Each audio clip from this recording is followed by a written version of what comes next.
Je veux commencer en rappelant une vérité fondamentale. Chaque être humain porte en lui le désir profond de réussir. Peu importe qui tu es, peu importe d'où tu viens, ce désir est inscrit dans la nature même de l'homme. Même celui qui commet le mal cherche, à sa manière, à réussir dans ce qu'il entreprend. Cette aspiration est universelle, mais elle est souvent mal comprise, car la réussite elle-même est mal définie. Le plus grand ennemi de la réussite est la peur de l'échec. Beaucoup n'osent pas poursuivre ce qui pourrait les conduire vers leur destinée, car ils redoutent la possibilité de trébucher en chemin. Ainsi, paralysées par la crainte, ces personnes n'essaient rien de nouveau. Elles se contentent de rester dans ce qui leur est familier, même si cela les éloigne de ce qu'elles sont appelées à devenir. La réussite, pourtant, est le destin naturel de toute création. Chaque graine renferme un arbre, et le potentiel de cet arbre est entièrement contenu dans la graine elle-même. Il en va de même pour toi.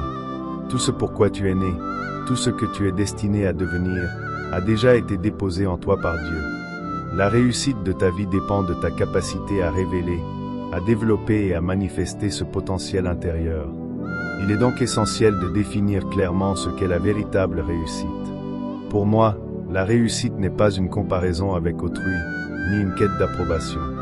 Elle n'est pas un concours de circonstances, ni une accumulation de richesses. La réussite consiste à devenir totalement, pleinement et fidèlement la personne que Dieu t'a créée pour être. C'est l'accomplissement du dessein divin placé en toi depuis le commencement. La réussite, c'est l'expression achevée de ton potentiel intérieur, vécu en harmonie avec toi-même, avec Dieu et avec ta mission sur cette terre. La réussite, selon la définition que je porte en moi depuis plus de 20 ans, est l'achèvement et l'accomplissement de l'intention originelle de ton existence, la raison précise pour laquelle tu as été créé. Autrement dit, la réussite n'a rien à voir avec le fait de posséder beaucoup d'argent, une grande maison ou une voiture garée devant un lac. Ce n'est pas non plus le fait d'accumuler des amis, des trophées ou des plaques accrochées au mur. La réussite est en réalité beaucoup plus simple. Elle consiste à découvrir ton but et à l'accomplir avant ton dernier souffle. Ainsi, la véritable mesure de la réussite, ce n'est pas ce que tu acquiers, c'est ta fidélité à la raison pour laquelle tu as été créé. La réussite est donc l'accomplissement du but profond de ta vie, l'expression pleine et entière de ce pourquoi Dieu t'a envoyé sur la terre. Pour l'année qui vient, réussir signifie faire un pas de plus vers l'accomplissement de ce but, avancer encore dans la réalisation de ta raison d'être. Et je crois que c'est pour cela que Dieu nous a donné les années, afin que nous puissions vivre notre vie saison après saison, étape après étape, en progressant toujours davantage vers la mission qu'il a placée en nous. La réussite ne se mesure pas à ce que tu as accompli en comparaison avec ce que les autres ont réalisé. Cela est extrêmement important. Trop souvent, nous nous comparons aux autres, et parce que nous faisons un peu mieux qu'eux, nous croyons avoir réussi. Mais ce n'est pas cela la réussite. Tu trouveras toujours quelqu'un qui fait moins bien que toi, et si tu te contentes de cette comparaison, tu pourrais croire à tort que tu as atteint ton objectif. La réussite ne doit jamais se mesurer selon cette échelle trompeuse. Alors, comment la mesurer véritablement? La réussite se mesure à ce que tu as accompli en comparaison avec ce que tu aurais dû accomplir. Je le répète pour que cela s'inscrive profondément en toi. La réussite se mesure à ce que tu as fait en comparaison avec ce que tu étais capable de faire et appelé à devenir. Autrement dit, la seule personne qui peut réellement déterminer si tu as réussi, c'est toi-même, et Dieu qui connaît le potentiel qu'il a déposé en toi. Je me souviens d'un jour, lorsque j'étais collégien. Je rentrais de l'école avec mes résultats. J'étais premier de ma classe. J'avais obtenu la meilleure note. Tout fier, je suis allé montrer mes résultats à ma mère. Elle a dit, « Tu es arrivé premier, tu as battu tout le monde. » J'ai répondu, « Oui, j'ai battu tout le monde. » Et puis je lui ai alors demandé, « T'es pas contente que je sois premier? » Mais elle a regardé ma note et m'a répondu d'un ton calme, « Je suis déçu, je n'en reviens pas. » Puis elle a ajouté, « Tu es arrivé premier avec 69%. Tu n'es pas intelligent. Les autres sont seulement moins intelligents que toi. Tu aurais pu faire beaucoup mieux. » Ce jour-là, elle m'a enseigné une leçon qui a marqué ma vie. La réussite ne se mesure jamais par rapport aux autres, mais par rapport à ton véritable potentiel. Voilà ce que doit être ton année. Ne cherche pas à battre les autres, mais à accomplir ce que tu es réellement capable d'accomplir. La Bible nous enseigne d'ailleurs que la course, dans le plan de Dieu, n'est pas destinée au plus rapide. Tu ne gagnes pas simplement parce que tu sembles être devant les autres. La véritable réussite appartient à ceux qui persévèrent jusqu'au bout, à ceux qui terminent ce qu'ils ont commencé. Voilà ce qu'est la réussite. Le but est donc la clé de la réussite. Découvrir ton but et l'accomplir. Je veux que tu notes ceci à propos du but, car c'est absolument essentiel. Ce qui est derrière nous et ce qui est devant nous compte bien peu comparé à ce qui est en nous. Lorsque tu regardes en arrière, tu vois les échecs de l'année écoulée, les choses qui n'ont pas fonctionné, les objectifs que tu n'as pas atteints. J'ai moi-même eu des objectifs non accomplis, mais regarder en arrière ne t'aidera jamais à avancer vers l'avenir. Parfois même, porter les yeux vers l'avant peut susciter de la peur, à cause de l'incertitude qui s'y trouve. Mais ce qui importe véritablement, c'est ce que Dieu a déposé en toi aujourd'hui. Il a placé en toi tout ce dont tu as besoin pour devenir ce que tu as toujours été destiné à être. Tout cela, tu le portes déjà en toi.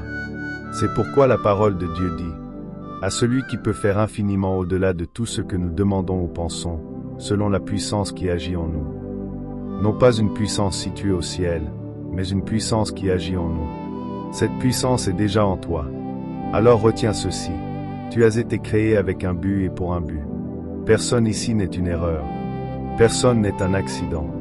Tu n'es pas né simplement pour travailler, payer des factures, prendre une retraite puis disparaître. Non, tu es né parce que Dieu voulait accomplir quelque chose sur la terre et 5.12. Il a décidé que c'était toi qui devais le faire. Le livre de Job au chapitre 36. 5.18. Dit, Dieu est puissant mais il ne méprise pas les hommes. Il est puissant et ferme dans ses desseins. Cela veut, 5h25, dire que Dieu n'ignore personne. Sur les 6 milliards d'êtres humains, chacun a un but spécifique. Toi aussi, tu es né pour. 5.34. Accomplir quelque chose de crucial. Mon verset préféré à ce sujet est Proverbe 19 verset 21. Il y a dans le cœur de 5.42. L'homme beaucoup de projets, mais c'est le dessein de l'Éternel qui s'accomplit. 5.49. Dieu a dit, tu as beaucoup de projets pour 2004, mais avant de faire des plans, consulte-moi pour connaître mon 5.56. Dessein, car j'ai un but précis pour ta vie en 2004. Il y a des choses que Dieu veut accomplir en toi au cours de cette année. C'est pourquoi tu ne devrais jamais te contenter d'établir des projets sans passer du temps avec lui. Voilà pourquoi il est si important de commencer l'année dans sa présence, comme tu le fais maintenant. Tu n'es pas assez intelligent pour savoir ce que ton avenir réserve, mais Dieu, lui, connaît ton futur bien avant même que tu ne sois créé. C'est pour cette raison qu'il désire te révéler son dessein, afin que tes projets soient en harmonie avec les siens.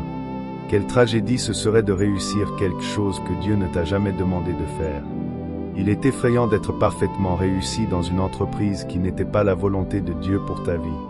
Ainsi, ton avenir doit toujours être connecté à Dieu. Seigneur, pourquoi m'as-tu créé? Voilà la véritable question. Car sa parole déclare, son dessein prévaudra. Qu'est-ce que le dessein?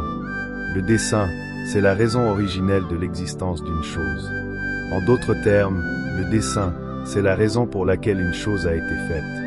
Ainsi, ton but est la raison pour laquelle tu as été créé. Tu n'es pas né simplement pour vivre, travailler, payer des factures et mourir. Tu es né pour accomplir quelque chose de précis. En réalité, la réussite, c'est parvenir à l'accomplissement de ton dessein. C'est comme un oiseau enfermé dans un œuf. Si cet oiseau ne vole jamais, il a échoué, car son but était de voler. Voilà ce qu'est la véritable réussite, non pas seulement exister, mais accomplir pleinement ce pourquoi tu es né. Chaque bananier, chaque manguier, chaque pommier représente l'accomplissement d'une graine. Une graine n'a pas réussi tant qu'elle n'est pas devenue un arbre portant du fruit. Ainsi, la réussite consiste à accomplir ton dessein et à le mener à terme. Parlons maintenant du lien entre le dessein et le temps. C'est un sujet fondamental. Dieu a créé le temps. Il t'a placé à l'intérieur du temps, mais lui n'y vit pas. Qu'est-ce donc que le temps? Le temps est une interruption dans l'éternité. Dieu, qui vit dans l'éternité, a pris un fragment du toujours et l'a appelé. Dieu a pris un fragment du toujours et l'a appelé le temps, puis il nous y a placés. Le temps a un commencement et une fin, et il est entièrement contenu dans l'éternité. L'éternité, elle, n'a ni mesure ni limite. Elle est intemporelle. Le temps, au contraire, est mesuré en jours, en semaines, en mois et en années. Ce soir, nous changeons d'année, ce qui signifie que 52 nouvelles semaines s'ouvrent devant nous, et nous devrons rendre compte de chacune d'elles.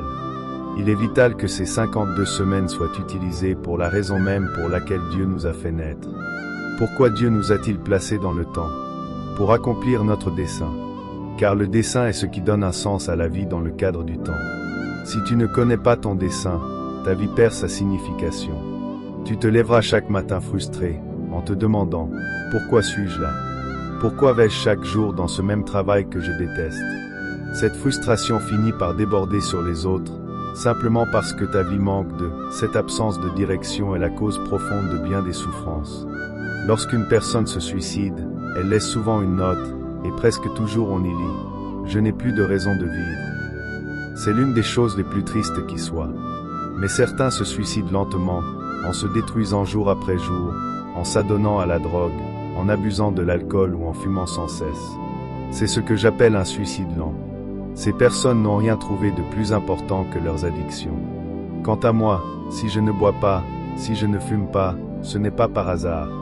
C'est parce que j'ai trouvé quelque chose de plus important, et je refuse de laisser quoi que ce soit interrompre ce que Dieu m'a confié. Lorsque tu connais ton dessein, ce dessein discipline ta vie et influence tes habitudes. Il te donne une raison de dire oui, et une raison plus forte encore de dire non. Le dessein donne un sens à la vie. L'Ecclésiaste, au chapitre 3 verset 1, dit « Il y a un temps pour tout, un temps pour chaque chose sous les cieux. » Cela signifie que dans le ciel, il n'y a pas de temps, car c'est l'éternité. Mais ici-bas, il y a un temps pour chaque dessein. Cela signifie que tu es né pour accomplir quelque chose, mais tu n'as pas l'éternité pour le faire. Tu es engagé dans une course entre toi et ta tombe.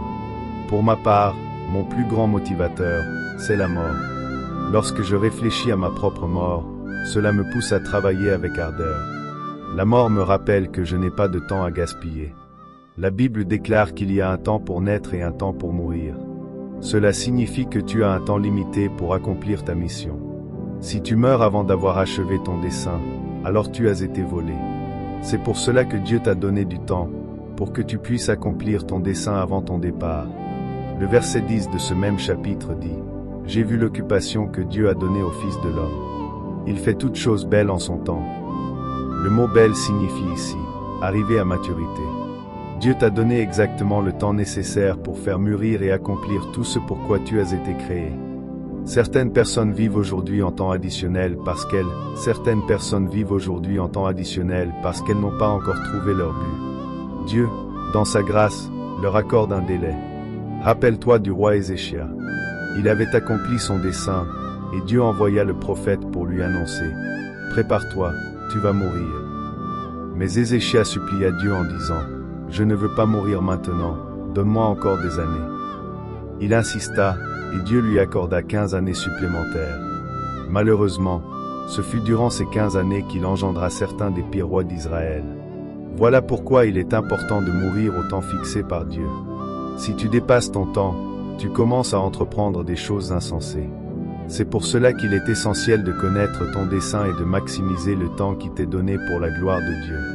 La Bible ajoute également, Dieu a mis dans le cœur de l'homme la pensée de l'éternité, bien que l'homme ne puisse comprendre l'œuvre que Dieu accomplit du commencement jusqu'à la fin.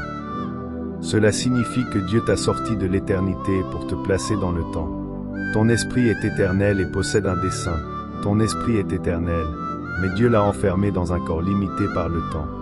Autrement dit, tu es un esprit éternel emprisonné dans un corps temporaire. Et c'est là que se trouve le défi. Regardons encore ce verset.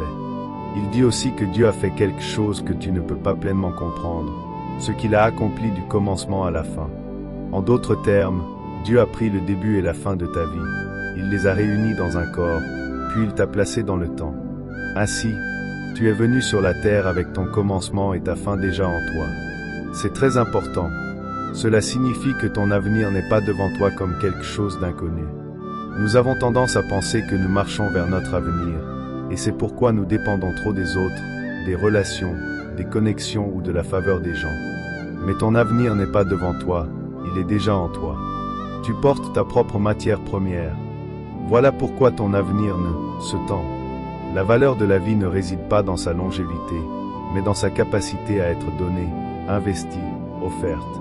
Tu n'es pas important parce que tu vis longtemps, mais parce que tu vis efficacement. Beaucoup de gens se préoccupent davantage de vieillir que d'être efficaces. Pourtant, ceux qui ont profondément marqué le monde n'ont pas vécu longtemps. Regarde Martin Luther King ou encore John F. Kennedy. Ils n'étaient pas âgés, mais ils ont tellement bien utilisé leur temps qu'il est impossible d'effacer leur impact de l'histoire. Le plus vieil homme de la Bible, c'est Mathusalem, il a vécu 969 ans. Et pourtant, la seule chose que la Bible retient de lui, c'est cette phrase, « Il mourut ». J'aimerais emprunter quelques-unes de ces années, mais qu'aurais-je fait de tout? Certains veulent simplement vivre longtemps. Non, ce qui compte vraiment, c'est d'être efficace. Mon défi pour toi ce soir est le suivant. Fais en sorte que ton année 2004 paraisse comme 5 années. Décide d'accomplir tellement de choses avec concentration et détermination que les gens auront l'impression que tu as vécu 5 ans en une seule année. Et cela est possible si tu choisis de suivre le dessein de Dieu pour ta vie. Ne perds pas ton temps. En 2004, choisis des amis qui t'aident à atteindre ton but. Lis des livres qui t'emmènent vers ta destinée. Nourris ton corps de ce qui le garde en forme pour accomplir ta mission. Dis Amen. Il y a des amis que tu dois quitter ce soir, à minuit, si tu veux réaliser ton rêve. Il y a de nouvelles relations que tu dois nouer pour arriver à destination, car ton avenir n'est pas devant toi, il est déjà en toi. Note aussi que le temps est divisé en jours, semaines et années afin que nous puissions vivre notre vie par étapes. Dieu est bon. Il nous a donné la joie de vivre un jour à la fois. La Bible dit, « Voici le jour que l'Éternel a fait, qu'il soit pour nous un sujet de joie et d'allégresse. » Déjà, 365 jours se sont écoulés, et nous pouvons remercier Dieu pour ce que nous avons accompli. Mais j'espère que tu utiliseras encore mieux tes jours en 2004. Dieu nous a donné les années afin que nous puissions terminer quelque chose et recommencer. Le temps nous est donné pour clore nos échecs comme nos réussites. Certains d'entre vous ont mal agi en 2003. Vous avez fait des erreurs, pris de mauvaises décisions, perdu votre équilibre, votre pureté, votre entreprise ou votre bon sens. Mais ce soir, tu peux mettre un terme à tout cela et dire, c'était l'an dernier. Dis Amen. Oui, j'ai été insensé en 2003, mais en 2004, je vais marcher dans la sagesse. Les années nous permettent également de clore nos succès. Même si tu as réussi en 2003, tu ne dois pas t'arrêter là. Car le plus grand ennemi du progrès, c'est le succès passé. Tu peux être tellement impressionné par ce que tu as accompli que tu cesses de faire du nouveau et tu deviens tout autant un échec que celui qui n'a rien fait. Ne laisse pas tes succès de 2003 t'empêcher d'entrer dans de nouvelles réussites en 2004. Dis à ton voisin, tu n'as encore rien vu. Secoue-toi et dis, tu n'as pas encore vu le meilleur de moi, car en 2004, je vais révéler encore plus de moi-même. Alors, qu'en est-il de l'avenir de ton dessein? Ton avenir est déjà contenu dans ton dessein. Note ceci, l'avenir de toute création est caché dans la création elle-même. Le vol est déjà dans l'oiseau, la nage est déjà dans le poisson, l'arbre est déjà dans la graine. La vache est déjà dans le taureau. Tout ce que Dieu a créé contient déjà en lui ce qu'il doit devenir. Le futur d'une graine n'est pas à l'extérieur, mais en elle, et il en est de même pour toi. Tout ce pourquoi tu es né est déjà en toi. Le futur existait avant le présent. C'est très important. Pourquoi suis-je si confiant dans la vie? Qu'est-ce qui me rend sûr de moi? C'est cette vérité. Ton futur est en réalité le passé de Dieu. Laisse-moi expliquer. Aucun fabricant ne met un produit sur le marché sans l'avoir d'abord achevé. Avant que Ford ne fabrique une voiture, tout est déjà conçu, dessiné, complété. Ce n'est qu'après qu'il commence la production. Il termine d'abord le futur du produit, puis ils reviennent en arrière pour créer son présent. De la même manière, tout ce pourquoi tu es né, Dieu l'a d'abord achevé. Une fois ton avenir terminé, il a dit, maintenant, je vais te commencer. Autrement dit, ton futur existait avant ton présent. Chaque jour, ton présent porte en lui ton avenir. Voilà pourquoi, tu ne devrais pas t'inquiéter de 2004. 2004 n'est qu'une autre portion de temps pour révéler ce qui est déjà en toi. C'est déjà le passé de Dieu que toi, tu appelles ton futur. Tu comprendras cela plus tard. En d'autres termes, le futur est un but encore non manifesté. Le futur est le produit du passé du fabricant. Dieu ne se demande pas si tu vas réussir en 2004. Il a déjà vécu ton année à ta place. Il y a un passage dans la Bible qui est incroyable. Tourne-toi vers lui, s'il te plaît. Psaume 139. Quand j'avais 15 ans, ce passage a littéralement changé ma vie au lycée. Le verset 14 dit « Je te loue de ce que je suis, une créature si merveilleuse. Tes œuvres sont admirables et mon âme le reconnaît bien. » Le verset suivant déclare « Quand je n'étais encore qu'une masse informe, tes yeux me voyaient, et sur ton livre étaient tous inscrits les jours, qui m'étaient destinés avant qu'aucun d'eux n'existe. » As-tu entendu ce que je viens de dire? Psaume 139, versets 14 et 15 disent « J'ai écrit toute ta vie dans un livre avant qu'elle ne commence. » Puis le texte ajoute « Si je voulais compter tes pensées à mon égard, elles seraient plus nombreuses que les grains de sable au bord de la mer. » En d'autres termes, Dieu a prévu pour toi des choses si grandes que, si elles t'étaient toutes révélées, ton esprit serait bouleversé. Ton futur est bien meilleur que ce que tu vis en ce moment. Le livre de ta vie, écrit par Dieu, est déjà terminé. Certains d'entre vous en sont au chapitre 1, d'autres au chapitre 3.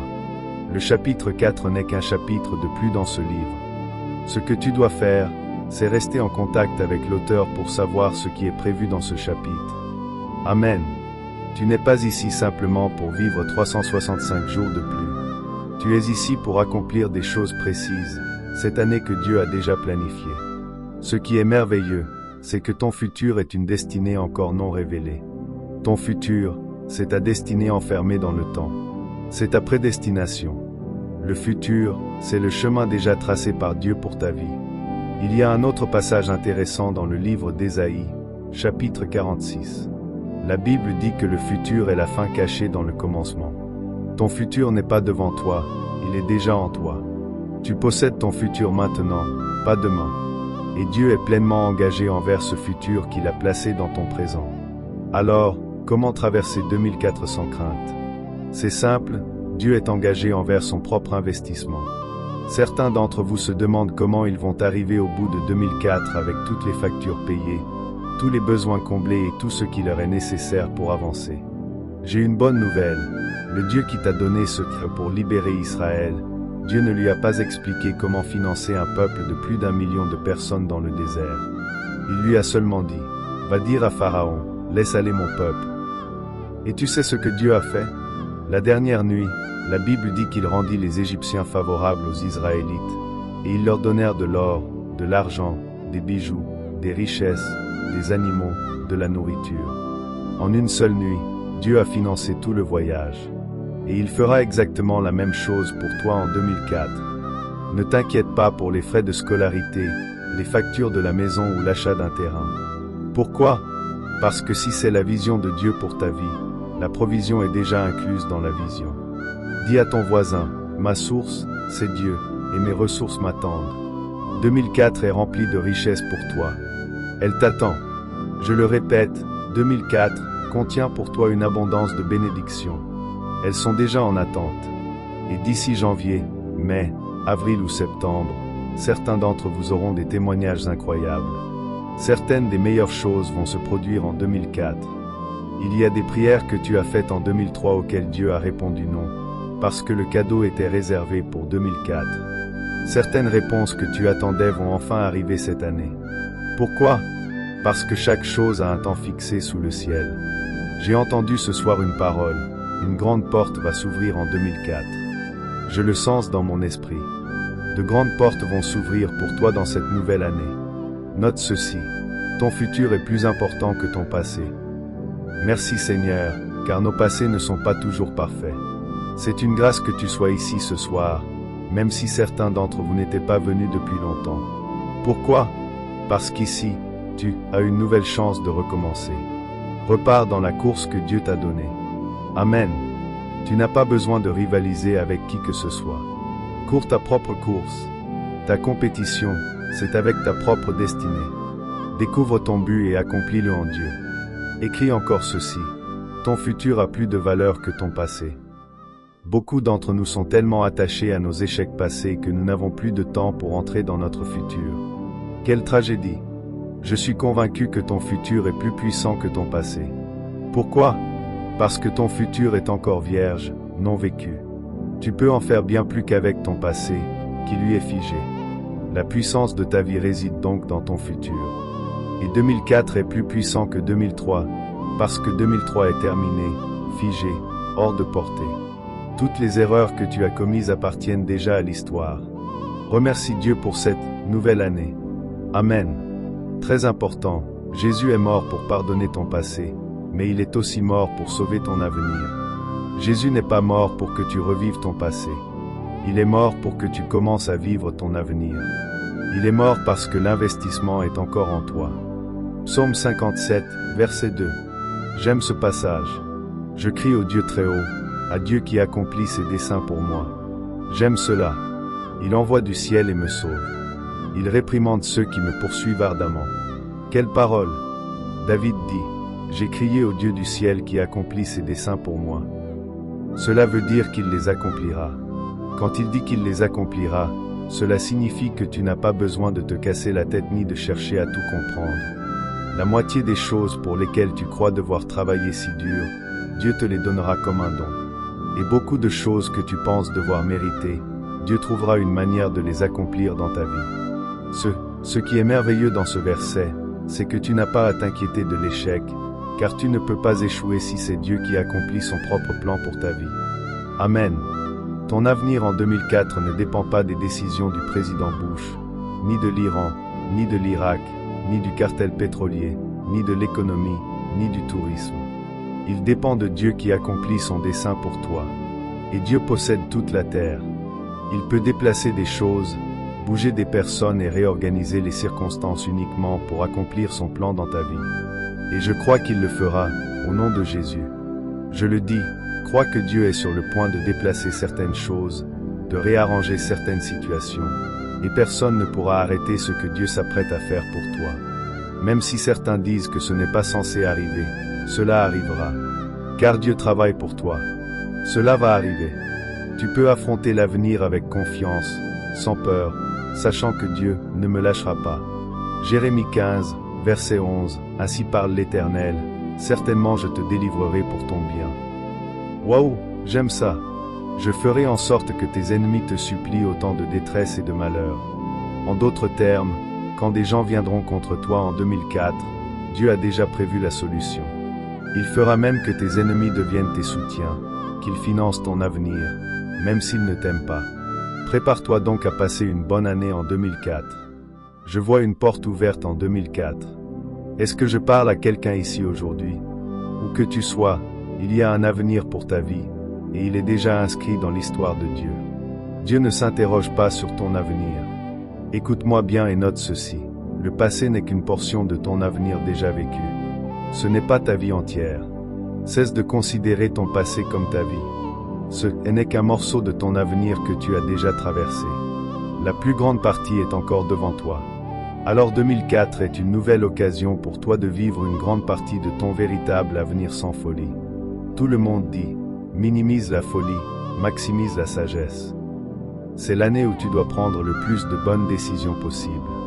Parfois, en 2003, tu voulais te marier et Dieu t'a arrêté. Tu priais pour un conjoint, et Dieu a dit, non, si je les amène maintenant, ce serait le chaos. Laisse-moi les protéger de toi. Parfois, tu poursuis quelqu'un et Dieu empêche cette personne de t'aimer. Tu sais pourquoi? Il les protège de toi. Mais si 2004 est ton année pour recevoir un époux ou une épouse, crois-moi, tu marcheras jusqu'à l'autel au nom du Seigneur. Car il accomplit son dessein pour toi. Ton passé est mort, sauf si tu lui redonnes vie. Note cela, ton passé est mort. La seule manière pour qu'il t'affecte, c'est si tu le ressuscites en y pensant, en le revivant, en parlant tout le temps. Mais j'aime ce que dit la Bible, oublie ce qui est derrière et tends vers ce qui est devant. Tu ne peux pas avancer vers ton avenir si tu vis dans ton passé. La pire manière de conduire, c'est de toujours regarder dans le rétroviseur. Beaucoup vivent ainsi, fixés sur le passé. Mais en approchant de la fin de cette année, souviens-toi, c'est le plus grand moment que tu as. Tu ne peux pas changer ton passé, mais tu peux créer un nouvel avenir. 2004 nous donne de l'espérance. Peu importe ce que tu as fait en 2003 et qui t'a rendu triste, les objectifs que tu n'as pas atteints, même de bonnes choses qui ne se sont pas réalisées. Je veux que tu prennes ce passé et que tu le déposes. Toi, jeune, peut-être que tu n'as pas pu aller à l'école ou que tu as dû abandonner pour un temps, et tu te demandes si Dieu est toujours avec toi. Peut-être que la maison que tu voulais construire n'a pas pu être achevée. Peut-être que l'entreprise que tu voulais démarrer n'a pas encore vu le jour.